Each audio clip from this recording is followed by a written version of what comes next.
Hello दोस्तों, कैसे हो आप सब। I hope you are doing well. Welcome to Cloudemy IAS. तो आज तक हमने जो है टॉपिक पूरे कर लिए हैं, उपराष्ट्रपति तक जो है पूरे कर लिए हैं। ठीक है, तो ये आज हमारा टॉपिक है उपराष्ट्रपति का। राष्ट्रपति तक सारे 1 बाय 1 हम लोगों ने पूरे कर लिए हैं, एक एक करके। और ये घटना चक्र का ये प्रीवियस ईयर है, जो यूपीपीसीएस और जो वनडे एग्ज़ाम जितने भी होते हैं सबके लिए इम्पोर्टेंट है। ठीक है, तो आज हम ये टॉपिक है, इसमें हम डिस्कस करेंगे क्वेश्चन। तो फर्स्ट है इसमें कि भारत के उपराष्ट्रपति का निर्वाचन एक निर्वाचन गण द्वारा किया जाता है, जिसके सदस्य होते हैं। तो कौन कौन इसमें शामिल होता है? तो इसमें देखो, संसद के दोनों सदनों के सभी सदस्य शामिल होते हैं। तो बी वाला ऑप्शन सही हो गया हमारा। और संविधान के अनुच्छेद 66(1) के तहत उपराष्ट्रपति का निर्वाचन संसद के दोनों सदनों यानी निर्वाचित और मनोनीत दोनों को शामिल किया जाता है। सदस्यों से मिलकर बनने वाली निर्वाचन गण के सदस्यों द्वारा अनुपातिक प्रतिनिधित्व पद्धति के अनुसार एकल संक्रमणीय मत द्वारा किया जाता है। ठीक है, नेक्स्ट है हमारा क्वेश्चन। इसमें कहा गया है कि निम्नलिखित में से कौन भारत के उपराष्ट्रपति का निर्वाचन कराता है? तो इसमें जो है उपराष्ट्रपति का निर्वाचन कौन कराता है, इसमें बताना है। तो देखो, इसमें हमारा जो है लोकसभा के सदस्य शामिल होते हैं और राज्यसभा के सदस्य शामिल होते हैं। तो 1 और 2 सही हो गया हमारा। ठीक है, इसमें विधानसभा के और विधान परिषद के सदस्य शामिल नहीं होते हैं। नेक्स्ट है हमारा कि निम्नलिखित कथनों पर विचार कीजिए, कौन सा सही है ये बताना है। तो इसमें है राष्ट्रपति की तरह उपराष्ट्रपति का चुनाव भी अप्रत्यक्ष होता है। तो सही स्टेटमेंट है हमारा। राज्यों की विधायकों के सदस्य दोनों के चुनाव में महत्वपूर्ण भूमिका निभाते हैं। तो नहीं, राज्यों की जो विधायिकाओं के सदस्य होते हैं वो राष्ट्रपति की जो निर्वाचन मंडल है उसमें शामिल है, लेकिन उपराष्ट्रपति में शामिल नहीं है। तो ये गलत हो गया हमारा स्टेटमेंट। ठीक है, तो हमारा पहला स्टेटमेंट इसमें सही है। तो ए ऑप्शन सही हो गया। राष्ट्रपति की तरह उपराष्ट्रपति का चुनाव भी अप्रत्यक्ष होता है। इनके चुनाव में जनता प्रत्यक्ष भाग नहीं लेती है। और राष्ट्रपति के चुनाव में लोकसभा, राज्यसभा, राज्य विधानसभाओं और दिल्ली एवं पुडुचेरी विधानसभाओं के निर्वाचित सदस्य शामिल होते हैं। जबकि उपराष्ट्रपति के चुनाव में लोकसभा और राज्यसभा के निर्वाचित और मनोनीत दोनों सदस्य भाग लेते हैं तथा राज्य विधानसभाओं के सदस्य इसमें सम्मिलित नहीं होते हैं। राष्ट्रपति एवं उपराष्ट्रपति दोनों का निर्वाचन अनुपातिक प्रतिनिधित्व पद्धति के अनुसार किया जाता है। ठीक है, और ये एकल संक्रमणीय मत द्वारा होता है। ऐसे निर्वाचन में मतदान गुप्त होता है। ठीक है, तो पहला स्टेटमेंट हमारा सही हो गया। नेक्स्ट है कथन कारण दिया है, इसमें बताना है। तो फर्स्ट है कि कोई व्यक्ति उपराष्ट्रपति निर्वाचित होने का पात्र तभी होगा जब वह राज्यसभा के सदस्य होने की अर्हता पूरी करे। तो हमारा पहला स्टेटमेंट सही है। जब वो राज्यसभा का जो निर्वाचित होने के सदस्य बनने के योग्य होगा तभी उपराष्ट्रपति का चुनाव लड़ने के योग्य होगा। उपराष्ट्रपति राज्यसभा का पदेन सभापति होता है। तो ये भी स्टेटमेंट हमारा सही है। तो हमारा ए ऑप्शन इसमें सही है। दोनों ए आर सही भी हैं और आर ए की व्याख्या भी इसमें कर रहा है, क्योंकि पदेन राष्ट्रपति जो होता है उसका उपराष्ट्रपति वो पदेन सभापति होता है।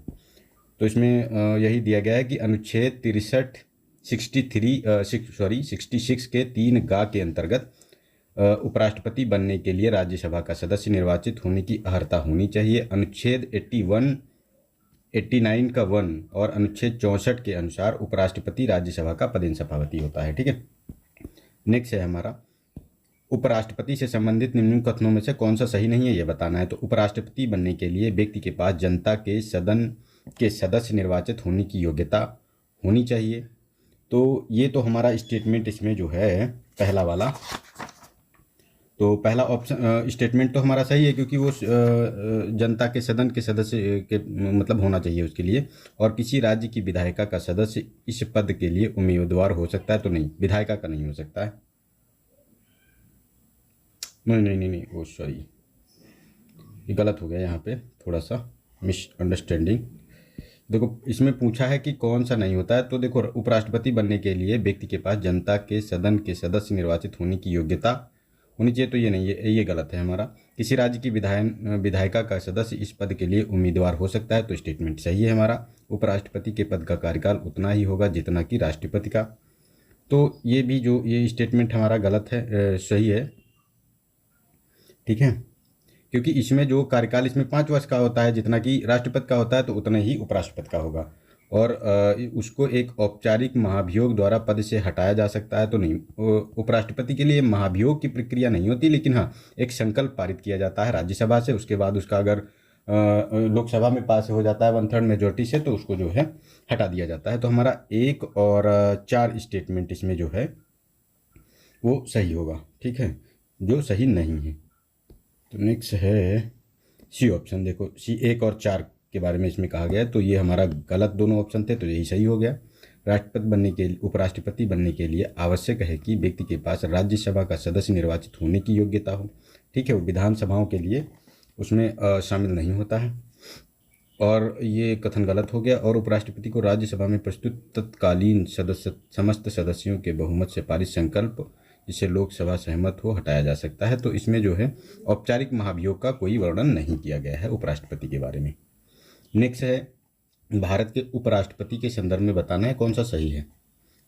सॉरी, उपराष्ट्रपति राज्यसभा के पदेन सभापति होते हैं, सही स्टेटमेंट। उपराष्ट्रपति राज्यसभा के सदस्य होते हैं, नहीं, देखो सदस्य होते नहीं है, सदस्य होने की योग्यता होनी चाहिए उनके पास, तो ये हमारा गलत हो गया।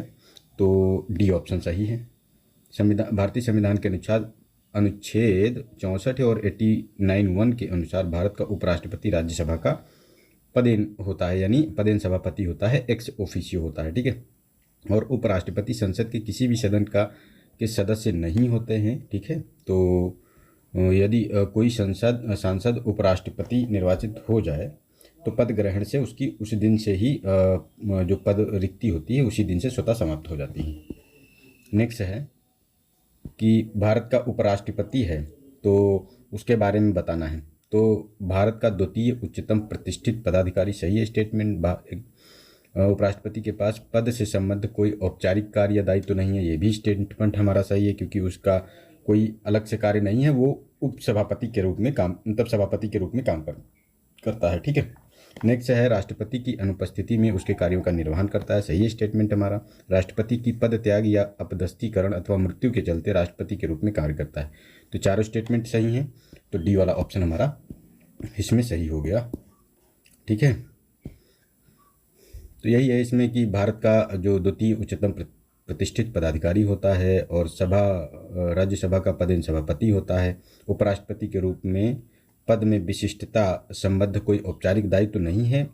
वह राष्ट्रपति के पद त्याग, पदच्युति या मृत्यु के स्थिति या राष्ट्रपति की अनुपस्थिति में उसके कार्यों का निर्वहन करता है, ठीक है।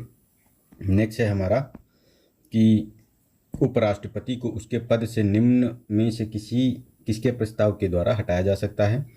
तो राज्य परिषद, लोकसभा, मंत्रिपरिषद या कैबिनेट। तो नहीं, कैबिनेट नहीं होगा, मंत्रिपरिषद नहीं हो, लोकसभा नहीं होगा। देखो राज्यसभा यहाँ लिखा गया है, जो कि राज्य परिषद मतलब ये जो राज्यसभा के नाम से जानते हैं, तो ये ए वाला ऑप्शन इसमें सही है। संविधान के 67 ख के अनुसार उपराष्ट्रपति को राज्य परिषद अर्थात राज्यसभा यानी काउंसिल ऑफ स्टेट के ऐसे प्रस्ताव द्वारा पद से हटाया जा सकेगा जिसे राज्यसभा के तत्कालीन समस्त सदस्यों के बहुमत ने पारित किया हो, ठीक है। यहाँ पे समस्त सदस्यों जितने वहाँ उपस्थित हों जिससे लोकसभा सहमत हो, किंतु इस खंड के प्रयोजन में कोई प्रस्ताव तब तक प्रस्तुत नहीं किया जाएगा जब तक कि उस संकल्प को प्रस्तावित करने की जो आशय की सूचना कम से कम 14 दिन पूर्व देनी पड़ेगी, ठीक है। नेक्स्ट है भारत के उपराष्ट्रपति को पदच्युत करने संबंधी प्रस्ताव पारित किया जाता है तो केवल राज्यसभा से। भारत के उपराष्ट्रपति का निर्वाचन जिसे सर्वोच्च न्यायालय द्वारा शून्य घोषित किया गया है के संदर्भ में निम्नलिखित कथनों में से कौन सा सही है, ये बताना है। तो उपराष्ट्रपति के रूप में इस प्रकार की घोषणा से पूर्व उसके द्वारा किए गए कार्य विधि मान्य होंगे, सही स्टेटमेंट है हमारा। और उपराष्ट्रपति के रूप में इस प्रकार की घोषणा होने के दिन उसके द्वारा किए गए कार्य विधि मान्य नहीं होंगे, तो नहीं, जिस दिन घोषणा हुई है वो सारे मान्य होंगे लेकिन उसके बाद के नहीं होंगे, तो ये हमारा गलत हो गया स्टेटमेंट। तो ए ऑप्शन सही है, तो बी ऑप्शन सही है, केवल एक इसमें सही है, क्योंकि इसमें जो संविधान के अनुच्छेद 71 के खंड 2 के अनुसार यदि उच्चतम न्यायालय द्वारा किसी व्यक्ति के राष्ट्रपति या उपराष्ट्रपति के रूप में निर्वाचन को शून्य घोषित कर दिया जाए तो यथास्थिति राष्ट्रपति और उपराष्ट्रपति दोनों के लिए कहा गया है अपने पद की शक्तियों के प्रयोग और कर्तव्यों के पालन में उच्चतम न्यायालय के विनिश्चय की तारीख को या उससे पहले के किए गए कार्य को घोषणा के कारण अविधिमान्य नहीं होंगे, ठीक है। वो दिन भी शामिल कर लिया जाता है इसमें। नेक्स्ट है निम्न में से किस एक की अध्यक्षता ऐसे के द्वारा होती है जो उसका सदस्य नहीं होता है। तो राज्यसभा के बारे में, क्योंकि उपराष्ट्रपति जो होता है क्योंकि राज्यसभा की अध्यक्षता सभापति करता है, जो कि होता है उपराष्ट्रपति, तो वो उसका सदस्य नहीं होता है। नेक्स्ट है कि कौन सा स्टेटमेंट इसमें सही है ये बताना है, सही नहीं है ये बताना है। तो संविधान संशोधन विधेयक संसद के दोनों सदनों द्वारा अलग अलग विशेष बहुमत से पारित होते हैं, तो स्टेटमेंट हमारा सही है। ठीक है। सर्वोच्च न्यायालय में संविधान की व्याख्या संबंधी मामलों की सुनवाई कम से कम 5 न्यायाधीशों द्वारा की जाती है, तो ये भी सही है स्टेटमेंट। जो संविधान बेंच होती है वो 5 जजों की होती है। प्रेस की स्वतंत्रता, मूल अधिकार, वाक स्वतंत्र और अभिव्यक्ति स्वतंत्र में सम्मिलित है, तो ये भी सही है स्टेटमेंट। जाकिर हुसैन भारत के प्रथम उपराष्ट्रपति थे, तो नहीं, ये गलत है, क्योंकि राधा कृष्णन जी जो थे वो हमारे प्रथम न्यायाधीश थे, उपराष्ट्रपति थे, सॉरी। तो हमारा डी वाला ऑप्शन सही हो गया, यही सही नहीं है, क्योंकि भारत के प्रथम उपराष्ट्रपति डॉक्टर जाकिर हुसैन नहीं बल्कि एस राधा कृष्णन थे। ठीक है। ये 1952 से 62 तक रहे थे, और जाकिर हुसैन भारत के द्वितीय उपराष्ट्रपति थे जो 1962 से 67 तक रहे थे। नेक्स्ट टॉपिक है हमारा केंद्रीय मंत्रिपरिषद, तो इसके बारे में देख लेते हैं। भारत के संविधान के अनुच्छेद 300 के अनुसार भारत की सरकार का कानूनी नाम है, तो ये है द यूनियन ऑफ इंडिया, तो बी ऑप्शन सही है। भारत के संविधान के अनुच्छेद 300 के अनुसार भारत की सरकार का कानूनी नाम भारत सरकार के विरुद्ध द्वारा वादों में प्रयुक्त विधिक नाम जो है तो द यूनियन ऑफ इंडिया है, यानी भारत संघ है। इस अनुच्छेद के खंड 1 के अनुसार भारत सरकार भारत संघ के नाम से वाद ला सकेगी, उस पर वाद लाया जा सकेगा। ठीक है।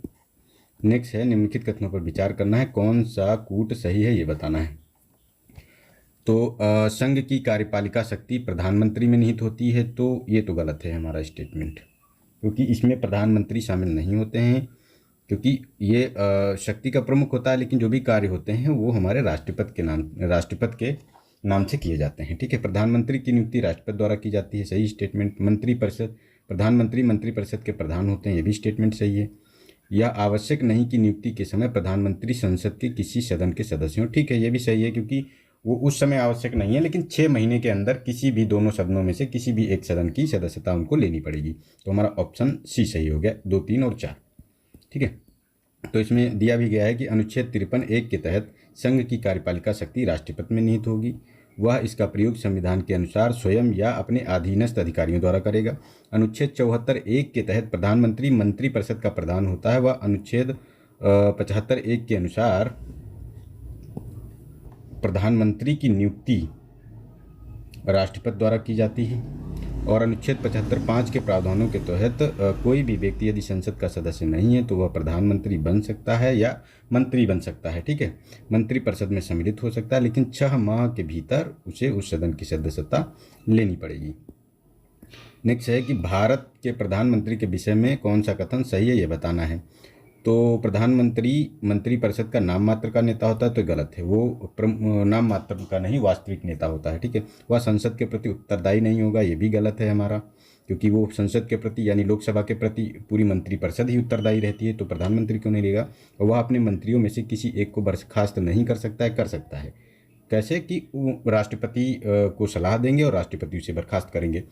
प्रधानमंत्री मंत्रिपरिषद का वास्तविक नेता होता है, तो सही है स्टेटमेंट, तो हमारा डी वाला सही है। इसमें भारत के संविधान के अनुच्छेद 74(1) में स्पष्ट उल्लेख है, राष्ट्रपति को सहायता और सलाह देने के लिए एक मंत्रिपरिषद होगी, उसका प्रधान प्रधानमंत्री होगा।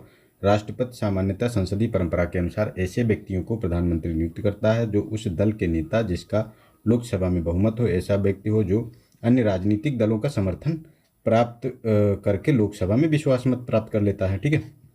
अन्य सभी मंत्री राष्ट्रपति द्वारा प्रधानमंत्री की सलाह पर नियुक्त किए जाते हैं। अनुच्छेद 75(3) के तहत मंत्रिपरिषद प्रधानमंत्री सहित लोकसभा के प्रति सामूहिक रूप से उत्तरदायी होते हैं। प्रधानमंत्री व्यवहार में राष्ट्रपति के माध्यम से किसी भी मंत्री को बर्खास्त कर सकता है, और व्यवहार में प्रधानमंत्री मंत्रिपरिषद का वास्तविक नेता होता है। नेक्स्ट है हमारा भारतीय संविधान के अनुच्छेद 78 के प्रावधान और दायित्वों के बारे में बताना है कि किसका होता है। तो इसमें देखो ये प्रधानमंत्री का दायित्व होता है, तो हमारा डी ऑप्शन सही है। भारतीय संविधान के अनुच्छेद 78 में प्रधानमंत्री के दायित्व का प्रावधान है कि प्रधानमंत्री का यह कर्तव्य होगा कि वह संघ के कार्यकलाप के प्रशासन संबंधी विधान और विषय प्रस्थापनाओं संबंधी मंत्रिपरिषद के सभी विनिश्चय राष्ट्रपति को संसूचित करे। ठीक है।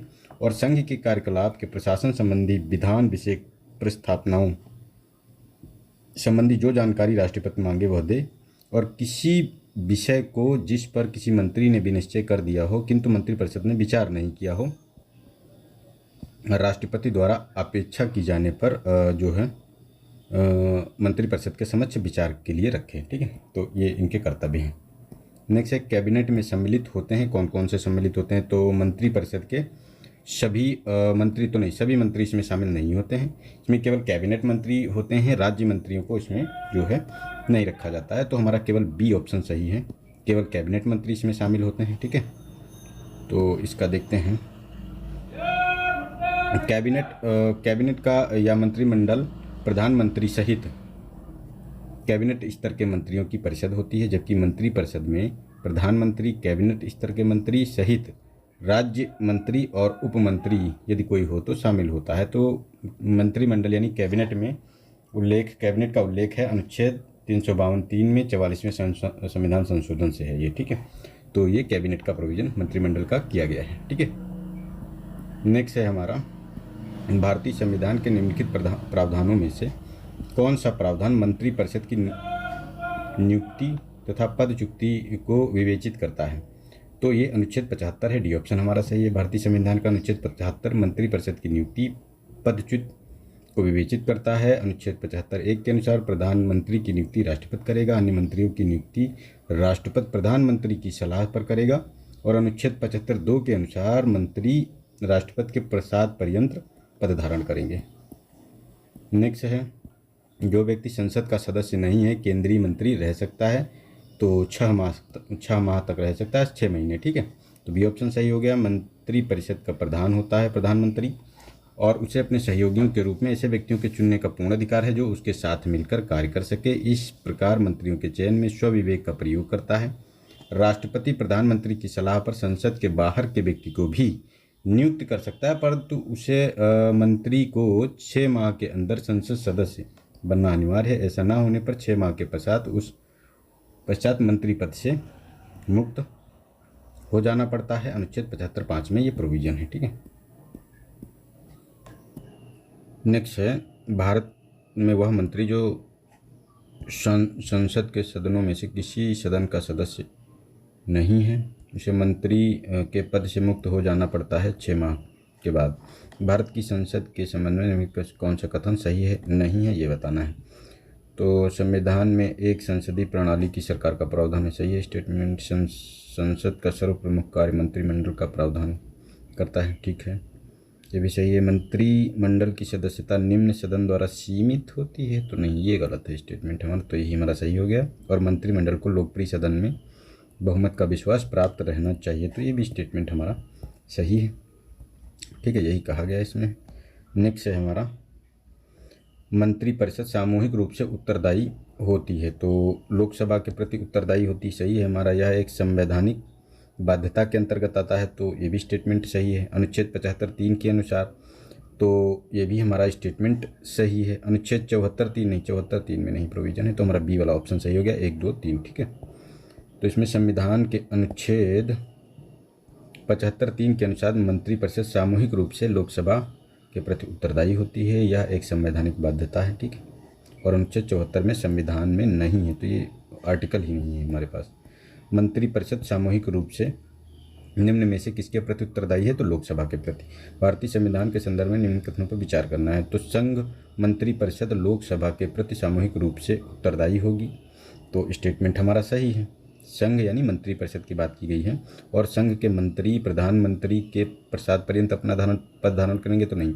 ये अगर यहाँ राष्ट्रपति होता है तो सही हो जाता है। व्यवहार में प्रधानमंत्री ही करता है, लेकिन राष्ट्रपति को सलाह देता है जो किसी मंत्री को हटाने का कार्य करता है। ठीक है, तो हमारा एक स्टेटमेंट सही है, पहला वाला, यही उसमें कहा गया है। नेक्स्ट है हमारा कि कथन कारण भारत संघ में मंत्रिपरिषद संयुक्त रूप से लोकसभा और राज्यसभा दोनों के प्रति उत्तरदायी होती है, तो ये गलत है स्टेटमेंट, क्योंकि केवल लोकसभा के प्रति उत्तरदायी होती है, ना कि राज्यसभा के। ठीक है, लोकसभा और राज्यसभा दोनों के सदस्य संघीय सरकार में मंत्री बनने के लिए पात्रता रखते हैं, तो ये स्टेटमेंट हमारा सही है।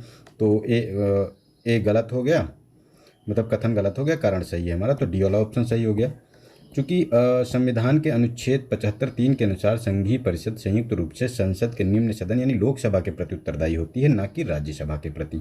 भारतीय संविधान के अनुसार मंत्रियों की नियुक्ति प्रधानमंत्री की सिफारिश पर राष्ट्रपति द्वारा की जाती है। लोकसभा और राज्यसभा दोनों सदनों के सदस्य संघीय सरकार में मंत्री बन सकते हैं। यदि कोई गैर सदस्य मंत्री बनाया जाता है तो उसे अनुच्छेद 75(5) के अनुसार 6 माह के भीतर संसद के किसी एक सदन की सदस्यता प्राप्त करनी होती है।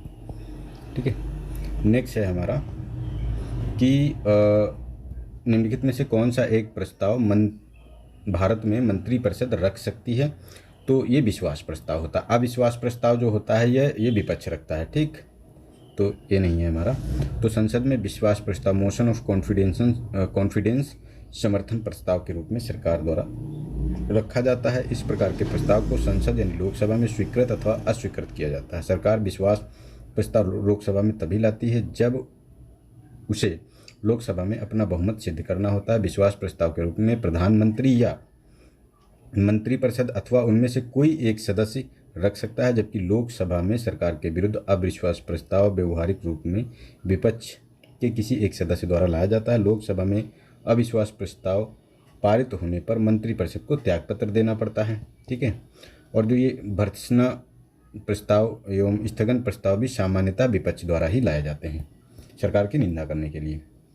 नेक्स्ट है कि किस सदन के सदस्यों द्वारा बहुमत से अविश्वास प्रस्ताव पास होने पर मंत्रिपरिषद को त्यागपत्र देना पड़ता है। तो ये लोकसभा।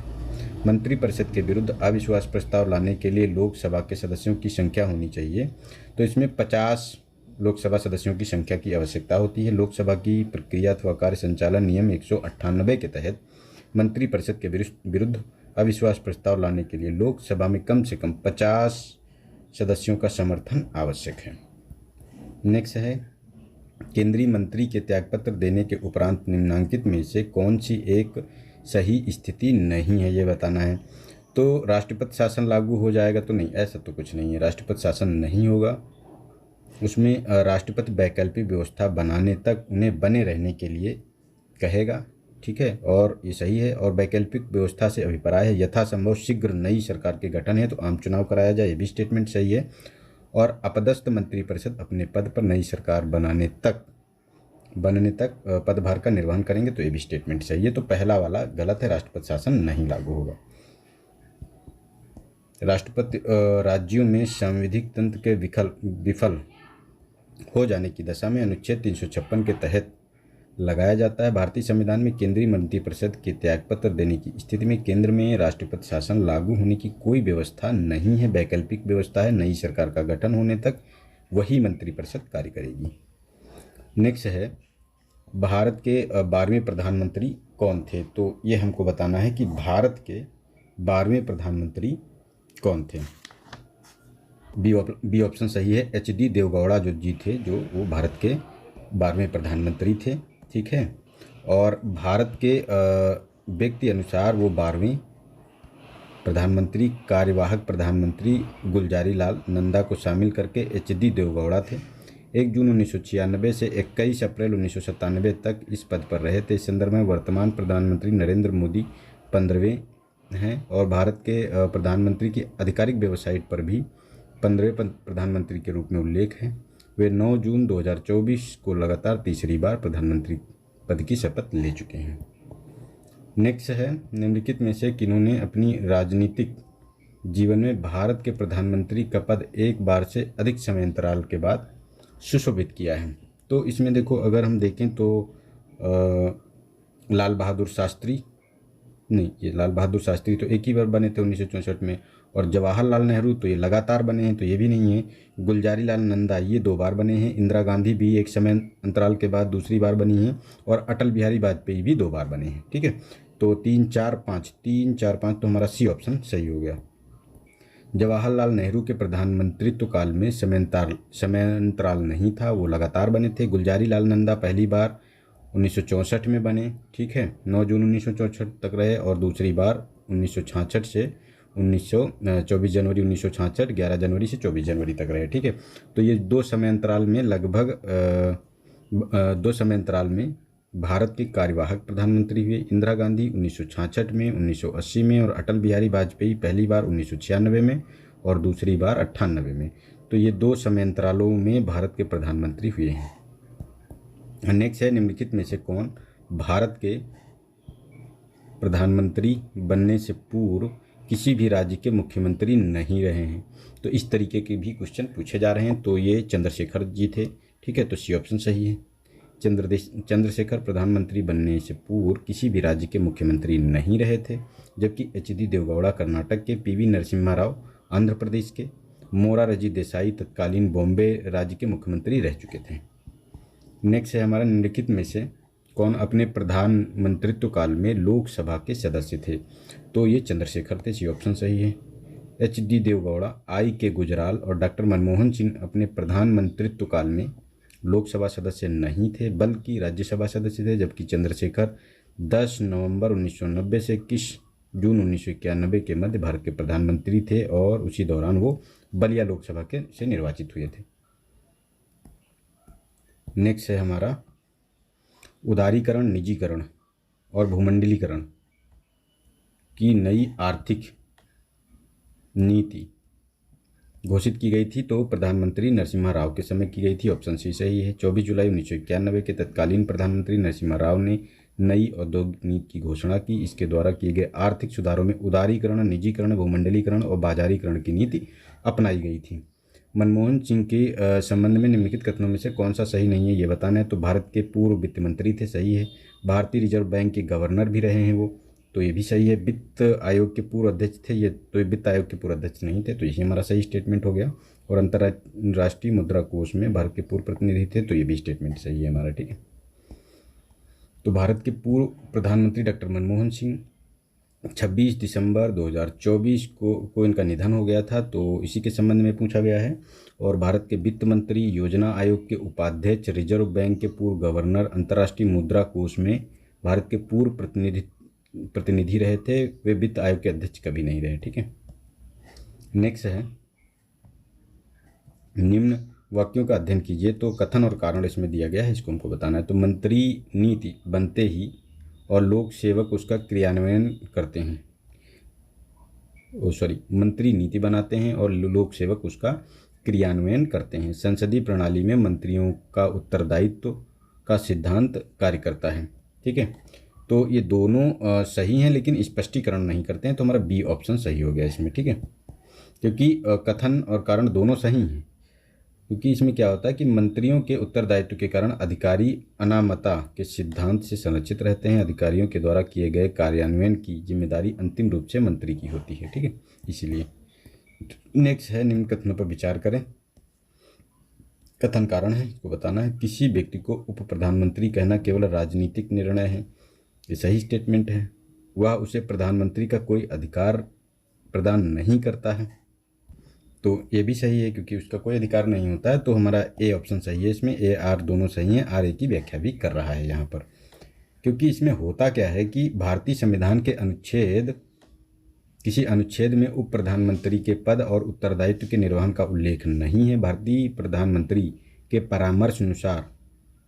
परामर्शानुसार राष्ट्रपति मंत्रिपरिषद के किसी सदस्य को उप प्रधानमंत्री नियुक्त कर सकते हैं। उप प्रधानमंत्री के उत्तरदायित्व का निर्धारण प्रधानमंत्री का विशेषाधिकार है। सर्वोच्च न्यायालय ने के.एम. शर्मा बनाम देवी लाल व अन्य 1990 के प्रकरण में यह स्पष्ट किया था कि उपराष्ट्रपति का पद नाम केवल वर्णात्मक यानी डिस्क्रिप्टिव है। उप प्रधानमंत्री कहे जाने से मंत्री को प्रधानमंत्री के कोई अतिरिक्त अधिकार प्राप्त नहीं हो जाते हैं। इस प्रकार कथन और कारण दोनों सही हैं और व्याख्या करते हैं। उप प्रधानमंत्री का पद का सृजन है संविधान के प्रावधानों से हटकर हुआ है इसमें, ठीक है।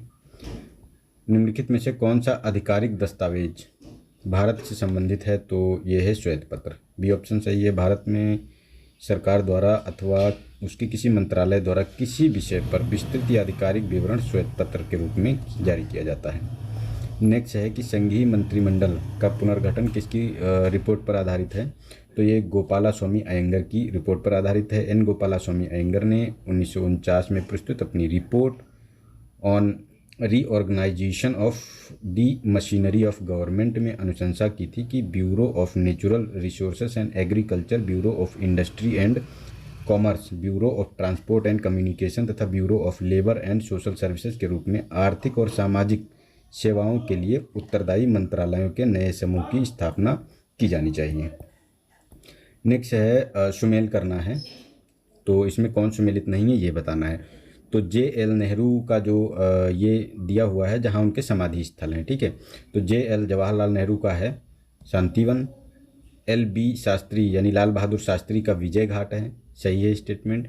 इंदिरा गांधी का है शक्ति स्थल, ये भी सही है। राजीव गांधी का है कर्मभूमि, तो ये कर्मभूमि नहीं है। गांधी का जो समाधि स्थल है वो वीर भूमि है, ठीक है। तो हमारा D ऑप्शन इसमें सही हो गया, ना कि कर्मभूमि।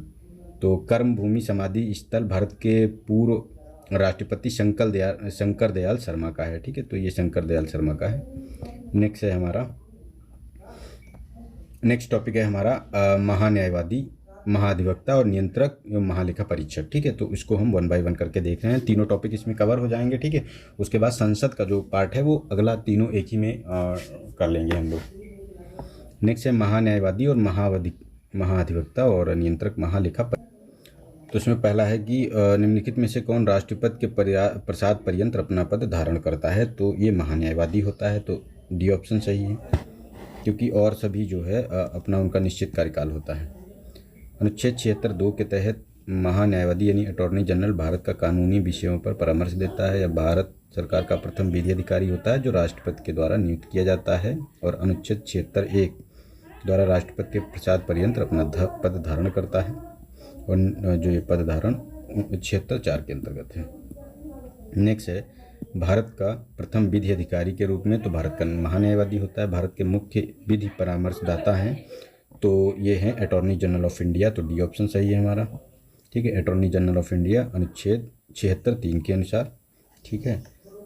महान्यायवादी को अपने कर्तव्य पालन में भारत के राज्य क्षेत्र में सभी न्यायालयों में सुनवाई का अधिकार है, तो ये स्टेटमेंट भी पूछ लिया जाता है।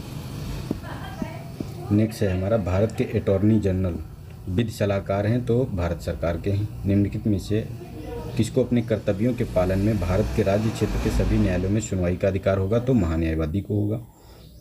नेक्स्ट है हमारा कि भारत के महान्यायवादी के संदर्भ में निम्नलिखित कथनों पर कौन सा कथन सही है ये बताना है। तो भारत का जो महान्यायवादी होता है, महान्यायवादी के पद पर ऐसे व्यक्ति की नियुक्ति होगी जो उच्चतम न्यायालय का न्यायाधीश नियुक्त होने की अर्हता रखता हो, तो ये हमारा स्टेटमेंट सही है पहला। महान्यायवादी को उसके पद से उसकी प्रक्रिया से हटाया जा सकता है, जैसे कि उच्चतम न्यायालय के न्यायाधीश को, तो ये उच्चतम न्यायालय के न्यायाधीश के अनुसार नहीं है, इसको जो है डायरेक्टली राष्ट्रपति द्वारा हटाया जा सकता है। तो हमारा ऑप्शन D सही होगा, केवल एक स्टेटमेंट सही है इसमें, क्योंकि जो अनुच्छेद 76 के खंड 1 के अनुसार राष्ट्रपति उच्चतम न्यायालय के न्यायाधीश की नियुक्ति होने के लिए अर्हता किसी व्यक्ति को भारत का महान्यायवादी नियुक्त करेगा, ठीक है।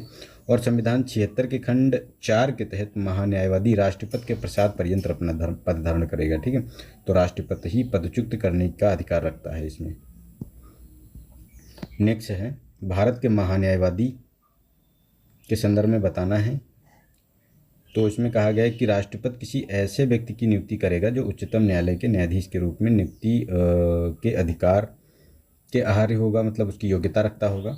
और महान्यायवादी इतना पारिश्रमिक प्राप्त करेगा जो संसद अवधित करेगी, तो ये संसद नहीं राष्ट्रपति ये बताएगा इसमें। तो हमारा A वाला सही है ऑप्शन, क्योंकि इसमें महान्यायवादी यानी अटॉर्नी जनरल देश का सर्वोच्च विधि अधिकारी होता है। संविधान के अनुच्छेद 1 के अनुसार राष्ट्रपति उच्चतम न्यायालय का न्यायाधीश नियुक्त होने का अर्हित किसी व्यक्ति को भारत का महान्यायवादी नियुक्त करता है। अनुच्छेद 4 के अनुसार महान्यायवादी राष्ट्रपति के प्रसाद पर्यंत अपना पद धारण करेगा, ऐसा पारिश्रमिक प्राप्त करेगा जो राष्ट्रपति अवधित करे, ठीक है।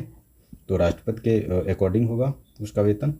नेक्स्ट है भारत के महान्यायवादी के विषय में बताना है, तो कथन है, तो फर्स्ट है कि वह भारत के राष्ट्रपति द्वारा नियुक्त किया जाता है, सही है हमारा।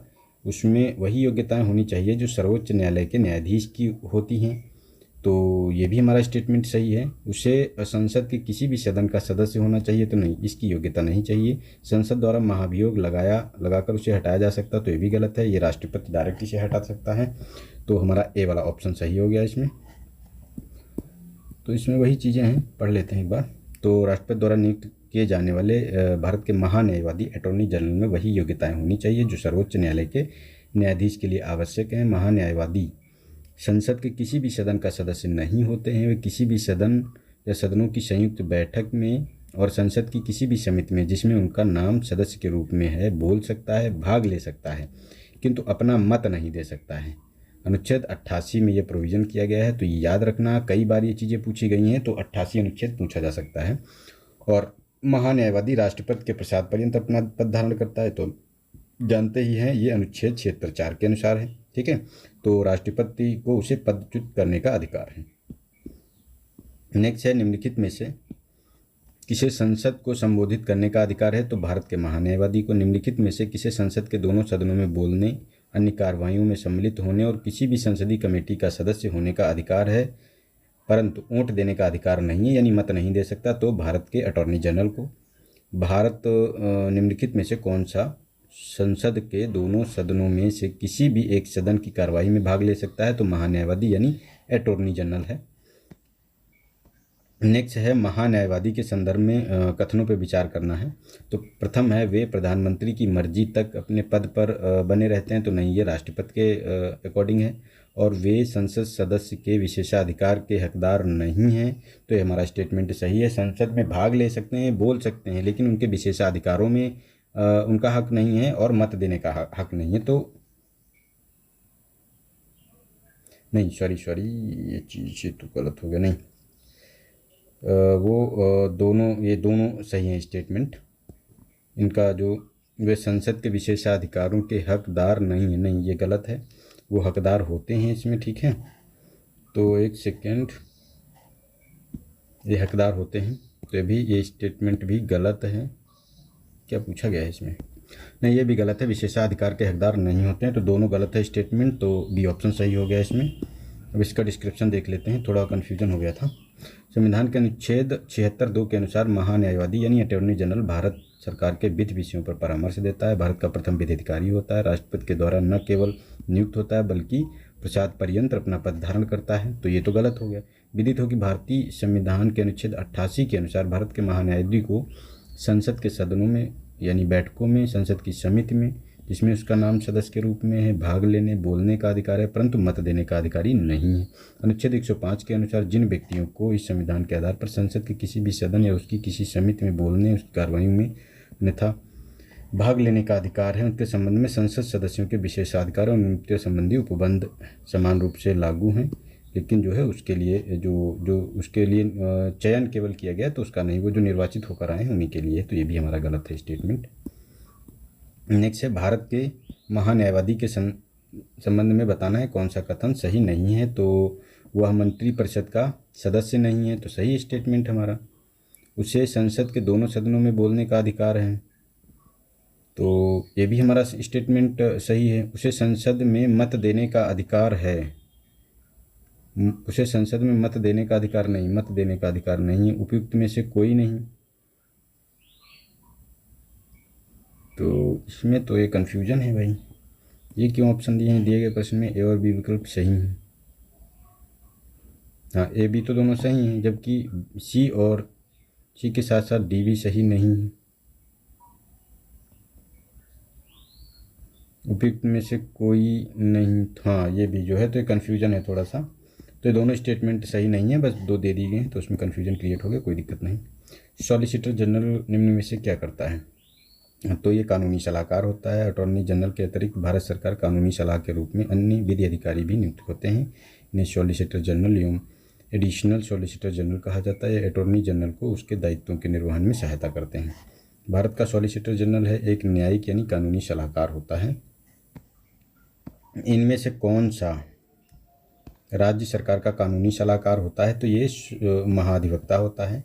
ये ऑप्शन सही है। एडवोकेट जनरल महाधिवक्ता राज्य को कानूनी विषयों पर परामर्श देता है। अनुच्छेद 165(2) के तहत और प्रत्येक राज्य का राज्यपाल उच्च न्यायालय का न्यायाधीश बनने की योग्यता धारण करने वाले किसी व्यक्ति को एडवोकेट जनरल नियुक्त करता है। और 165(1) वह राज्यपाल के प्रसाद पर्यंत अपना पद धारण करता है। और 165(3) के अंतर्गत राज्य सरकार का प्रथम विधि सलाहकार होता है। ठीक है, राज्य सरकार को कानूनी मामलों में सलाह देने के लिए अधिकृत है तो महाधिवक्ता यानी अटॉर्नी जनरल। और भारत के नियंत्रक एवं महालेखा परीक्षक की नियुक्ति की जाती है तो राष्ट्रपति के द्वारा की जाती है। भारतीय संविधान के अनुच्छेद 148(1) के तहत भारत के नियंत्रक एवं महालेखा परीक्षक की नियुक्ति भारत के राष्ट्रपति द्वारा की जाती है। और अनुच्छेद 151 के तहत भारत का नियंत्रक और महालेखा परीक्षक भारत सरकार के लेखों का परीक्षण कर अपनी रिपोर्ट राष्ट्रपति को प्रस्तुत करता है। अनुच्छेद 151(2) के तहत वह राज्य सरकारों के लेखों को लेखा परीक्षण कर रिपोर्ट राज्यपाल को सौंपता है। ठीक है, तो ये चीज़ें आपकी क्लियर रहें। नेक्स्ट है, भारतीय संविधान के किस अनुच्छेद के अंतर्गत भारत के नियंत्रक और महालेखा परीक्षक की नियुक्ति होती है? तो अनुच्छेद 148। भारत के नियंत्रक और महालेखा परीक्षक के संघ के लेखों संबंधी प्रतिवेदनों को सर्वप्रथम निम्नलिखित में किसको प्रस्तुत किया जाता है? तो भारत के राष्ट्रपति को। निम्नलिखित में से किसके द्वारा नियंत्रक और महालेखा परीक्षक के पद का सृजन किया गया? तो संविधान द्वारा। भारत के नियंत्रक एवं महालेखा परीक्षक के पद पर नियुक्ति का कार्यकाल होता है तो ये 6 वर्ष का होता है। ठीक है, भारतीय संविधान के अनुच्छेद 148(3) के तहत नियंत्रक और महालेखा परीक्षक यानी CAG कैग के वेतन और शर्तों के निर्धारण का अधिकार संसद को दिया गया है। संसद ने CAG के वेतन और सेवा शर्तों से संबंधित प्रावधानों को 1971 के अधिनियमित किया गया है, जिसके अनुसार नियंत्रक और महालेखा परीक्षक का कार्यकाल 6 वर्ष का और वह 65 वर्ष की उम्र तक सेवारत रह सकता है, जो इनमें से पहले हो। ठीक है, नेक्स्ट है कि भारत के नियंत्रक और महालेखा परीक्षक के संबंध में निम्नलिखित कथनों में से कौन सही नहीं है? तो उसकी नियुक्ति राष्ट्रपति के द्वारा होती है, तो सही है हमारा स्टेटमेंट ये। ठीक है, और उसका वेतन सर्वोच्च न्यायालय के न्यायमूर्ति के समान होता है, तो ये भी हमारा स्टेटमेंट सही है। उसकी सेवा निवृत्ति के पश्चात वह अन्य सरकारी सेवा के अयोग्य हो जाते हैं, तो ये भी स्टेटमेंट हमारा सही है। उसको राष्ट्रपति पदच्युत कर सकता है तो नहीं, पदच्युत नहीं कर सकता राष्ट्रपति, तो ये गलत हो गया। तो डी ऑप्शन हमारा सही है, जो सही नहीं पूछा गया है। ठीक है, तो भारतीय संविधान के अनुच्छेद 148 के अनुसार भारत के नियंत्रक और महालेखा परीक्षक की नियुक्ति राष्ट्रपति द्वारा की जाती है। कैग को राष्ट्रपति सीधे पदच्युत नहीं कर सकता, बल्कि उसे उसी रीति और उन्हीं धाराओं पर हटाया जाएगा जिस रीति और जिन आधारों पर उच्चतम न्यायालय के न्यायाधीश को हटाया जाता है। नियंत्रक महालेखा परीक्षक कर्तव्य शक्तियां सेवा की शर्तें अधिनियम 1971 की धारा 3 के तहत भारत के नियंत्रक महालेखा परीक्षक को सर्वोच्च न्यायालय के न्यायाधीशों के बराबर वेतन दिया जाता है। अनुच्छेद 148(4) के तहत सेवानिवृत्ति या पद मुक्ति के पश्चात नियंत्रक और महालेखा परीक्षक भारत सरकार के किसी या किसी राज्य सरकार के अधीन पद के अयोग्य हो जाते हैं। ठीक है, नेक्स्ट है हमारा, निम्नलिखित कर्तव्यों में से एक का भारत के नियंत्रक एवं महालेखा परीक्षक द्वारा पालन नहीं किया जाता है। तो भारत की संचित निधि से होने वाले सभी व्ययों का लेखा परीक्षण करना, उसके संबंध में प्रतिवेदन प्रस्तुत करना सही है। आकस्मिक निधि और लोक लेखाओं से होने वाली सभी व्ययों का लेखा परीक्षण, उसके संबंध में प्रतिवेदन प्रस्तुत करना, तो ये भी सही है हमारा। सभी व्यापार निर्माण लाभ हानि लेखों की लेखा परीक्षा करना, उसके संबंध में प्रतिवेदन प्रस्तुत करना, तो ये भी स्टेटमेंट सही है। सार्वजनिक धन की प्राप्ति और निगम का नियंत्रण करना, यह सुनिश्चित करना कि सार्वजनिक राजस्व राजकोषों में जमा है, तो ये इसका प्रोविज़न नहीं है, ये नियंत्रण कैग का काम नहीं है, तो डी वाला ऑप्शन हमारा सही हो गया, जो इसका पालन नहीं करता है। ठीक है, तो अब देख लेते हैं यहाँ पूरा नियंत्रक महालेखा परीक्षक के बारे में। नियंत्रक महालेखा परीक्षक सार्वजनिक धन की प्राप्ति और निर्गम पर नियंत्रण का कार्य नहीं करता है, बल्कि इसके लेखा परीक्षण करता है। और महालेखा परीक्षक के निम्न कर्तव्य हैं, तो ये 5 कर्तव्य दिए हुए हैं। ठीक है, इन्हीं को हम देख लेते हैं ताकि पूरा कन्फ्यूजन क्लियर हो जाए। तो वह केंद्र और राज्य एवं विधायिकायुक्त संघ राज्य क्षेत्र सरकारों की संचित निधियों और लेखाओं में से भारत के अंदर और बाहर किए गए व्यय और लेन देन की लेखा परीक्षा करता है। वह व्यापारिक निर्माण लाभ हानि के लेखों की लेखा परीक्षा करता है। ठीक है, ये भी। और वह भंडार ग्रहों की लेखा परीक्षा करता है। राष्ट्रपति संबंधित राज्य के राज्यपाल विधायिकायुक्त संघ राज्य के प्रशासक द्वारा अधिकृत या अनुरोध किए जाने पर वह स्थानीय निकायों की लेखा परीक्षा करता है। वह सरकारी कंपनियों एवं निगमों के लेखा परीक्षण में महत्वपूर्ण भूमिका निभाता है। तो ये 5 लेखा परीक्षण वो करता है, तो इस पर हमारा विशेष फोकस रहना चाहिए। ठीक है, और भारत का नियंत्रक महालेखा परीक्षक अपने नाम के अनुरूप भारत के वित्त नियंत्रक का कार्य न करके केवल उसकी परीक्षा का कार्य करता है, जबकि ब्रिटेन में नियंत्रक एवं लेखा परीक्षक दोनों प्रकार के अधिकार रखते हैं। नेक्स्ट है हमारा, भारत का नियंत्रक और लेखा परीक्षक महालेखाकार निम्नलिखित में से एक मित्र एवं मार्गदर्शक होता है, तो ये किसका होता है? तो ये जो है लोक लेखा समिति का होता है, क्योंकि लोक लेखा समिति की कार्रवाई की मध्यस्थता यानी बैठकों में उपस्थित रहकर समिति की विचार विमर्श प्रक्रिया में सहायता नियंत्रक और महालेखक परीक्षक करते हैं, और आधिकारिक रूप से उसे लोक लेखा समिति के मित्र, दार्शनिक या मार्गदर्शक के रूप में जाना जाता है। नेक्स्ट है किस वर्ष में अकाउंटिंग को ऑडिट लेखा परीक्षा से अलग किया गया तथा नियंत्रक और महालेखा परीक्षक का कार्य केवल सरकारी लेखा तक सीमित रह गया था? तो ये था वो वर्ष था तो 1976 में ऐसा किया गया था। और नियंत्रक महालेखा परीक्षक कर्तव्य शक्ति सेवा की शर्तों अधिनियम 1971 में वर्ष 1976 में संशोधन कर केंद्र सरकार के स्तर पर अकाउंटिंग को ऑडिटिंग से पृथक किया गया। नियंत्रक और महालेखा परीक्षक का कार्य केवल केंद्र सरकार के लेखों की लेखा परीक्षा यानी ऑडिट तक ही सीमित रखा गया। 1976 में केंद्र सरकार में लेखांकन यानी अकाउंटिंग का कार्य विभिन्न केंद्रीय विभागों द्वारा स्वयं भारतीय नागरिक लोक लेखा सेवा इंडियन सिविल अकाउंट सर्विस की सहायता से किया जाता है। हालांकि भारत का नियंत्रक और महालेखा परीक्षक अभी भी राज्यों के स्तर पर उपयुक्त दोनों ही दायित्व यानी अकाउंटिंग और ऑडिटिंग का निर्वहन करता है। नियंत्रक एवं महालेखा परीक्षक कर्तव्य शक्ति सेवा स्थिति अधिनियम 1971 के तहत लेखांकन और लेखा परीक्षा को पृथक करता है और कैग को लेखों की तैयारी के उत्तरदायित्व से मुक्ति देता है। संशोधन किया गया 1976 में। राज्यों के वित्तीय लेखों का परीक्षण करता है, तो ये उपरोक्त में से कोई नहीं, क्योंकि इसमें कोई भी ऐसा व्यक्ति नहीं है, क्योंकि केंद्र और राज्य के वित्तीय लेखों की समीक्षा का कार्य भी नियंत्रक और लेखा परीक्षक ही करता है। लोक निधि का अभिभावक किसे कहा जाता है? तो नियंत्रक और महालेखा परीक्षक को भारतीय संविधान के तहत नियंत्रक और महालेखा परीक्षक संघ राज्यों की लोक निधियों से सभी व्ययों की लेखा परीक्षा अथवा उसे लोक निधि का अभिभावक कहा जाता है। नेक्स्ट है सूची 1 में दिए गए सूची 2 में उनका मिलान करना है। तो अधिकारी और संस्थान दिए हुए हैं, उसी में हमको बताना है कि कौन किससे मिलान कर रहा है। ठीक है, तो उपराष्ट्रपति, भारत का उपराष्ट्रपति होता है, वो राज्यसभा के संस्थान से संबंधित है। ठीक है, राज्यसभा में वो सभापतित्व करता है। और भारत का नियंत्रक और महालेखा परीक्षक जो है, तो ये जो है लोक लेखा समिति से संबंधित है। नेक्स्ट है भारत का महाधिवक्ता जो होता है, ये भारत का महाधिवक्ता यानी महान्यायवादी जो है, ये उच्चतम न्यायालय से संबंधित है। और नहीं, महाधिवक्ता और भारत का महान्यायवादी जो होता है, ये लोकसभा की बैठकों से संबंधित हैं। तो हमारा हो जाएगा 1 3 4 2, तो 1 3 4 2 3 1 4 2, तो हमारा ए ऑप्शन सही हो गया इसमें, क्योंकि सुमेलित करना है तो उपराष्ट्रपति होता है राज्यसभा में। ठीक है, और नियंत्रक महालेखा परीक्षक जो है अभिभावक है लोक लेखा समिति का। भारत का महान्यायवादी जो होता है, ये उच्चतम न्यायालय से संबंधित है। नहीं, महाधिवक्ता महान्यायवादी नहीं, उच्च न्यायालय से संबंधित है। उच्चतम और महान्यायवादी लोकसभा की बैठकों से संबंधित है। भारत का महाधिवक्ता उल्लिखित है कि ये गलत दिया गया है, इसीलिए ये कहा गया है, मतलब एडवोकेट जनरल होता है, एडवोकेट जनरल होता है जो राज्य स्तर पर नियुक्त किया जाता है, जबकि संघ स्तर पर महान्यायवादी होता है। तो इसमें थोड़ा सा वो गलत दे दिया है ऑप्शन, और उसको आयोग ने सही भी मान लिया है। नेक्स्ट है विकल्प गलत कौन सा है ये बताना है। तो लोक वित्त सरकार के वित्तीय क्रियाकलापों का अध्ययन इसके अंतर्गत किया जाता है, तो व्यापारिक बैंकों के कार्य निष्पादन में किया जाता है। तो हमारा डी वाला ऑप्शन इसमें सही है, क्योंकि लोक वित्त यानी पब्लिक फाइनेंस जो होता है भारत के सरकार के वित्तीय क्रियाकलापों का अध्ययन करता है। इसके अंतर्गत सार्वजनिक व्यय, लोक राजस्व, सार्वजनिक ऋण, वित्तीय प्रशासन आदि आते हैं, जो लोक वित्त का संबंध व्यवहारिक बैंकों के कार्य के निष्पादन से नहीं है। तो आज यहीं तक रखते हैं। ठीक है, नेक्स्ट अगले जो लेक्चर में हम लोग देखेंगे। और अगर वीडियो आप लोगों को अच्छा लगा तो इसे लाइक करें, शेयर करें और अपने दोस्तों को, और अच्छे से इसको 2-3 बार इसका रिवीजन कर लें, जिससे कि सारी चीज़ें क्लियर हो जाएं। तो अगर इससे रिपीटेड क्वेश्चन काफ़ी से 70 से 80 क्वेश्चन रिपीटेड रहते हैं, जो आपको एग्ज़ाम हॉल में बहुत ही कंफर्टेबल फील कराएंगे। ठीक है, तो आज के लिए इतना ही। जय हिंद, जय भारत।